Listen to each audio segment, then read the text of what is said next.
So guys we are discussing source of finance. मैं एक quick revision करवा देता हूँ सोर्स ऑफ फाइनेंस का।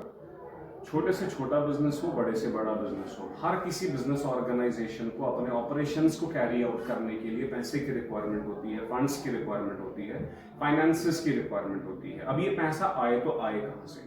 जितने भी सोर्सेज आपको मार्केट में अवेलेबल है, जहां जहां से एक बिजनेस ऑर्गेनाइजेशन के पास पैसा आता है अपने ऑपरेशंस को कैरी आउट करने के लिए, सारे के सारे सोर्सेज को, जितने भी फाइनेंस के सोर्सेज हैं, इन सारे के सारे सोर्सेज को दो ब्रॉड कैटेगरीज में डिवाइड कर रखा है। Number one is equity and number second is debt. Now what is the difference between equity and debt? Equity वाले रास्ते से अगर एक बिजनेस ऑर्गेनाइजेशन डिसाइड कर रही है कि हम पैसा रेज करेंगे, तो इक्विटी वाले रास्ते से पैसा देने वाले जो होते हैं वो कंपनी के, बिजनेस के, ऑर्गेनाइजेशन के ओनर्स बन जाते हैं। Equity constitutes ownership. और अगर यही पैसा बिजनेस ऑर्गेनाइजेशन डिसाइड कर रही है कि हम इक्विटी वाले रास्ते से नहीं लेंगे, हम डेट वाले रास्ते से इस पैसे को रेज करेंगे, तो डेट वाले रास्ते से पैसा देने वाले जो होते हैं वो कंपनी के बन जाते हैं लेंडर्स और क्रेडिटर्स, उधार देने वाले इन सिंपल टर्म्स।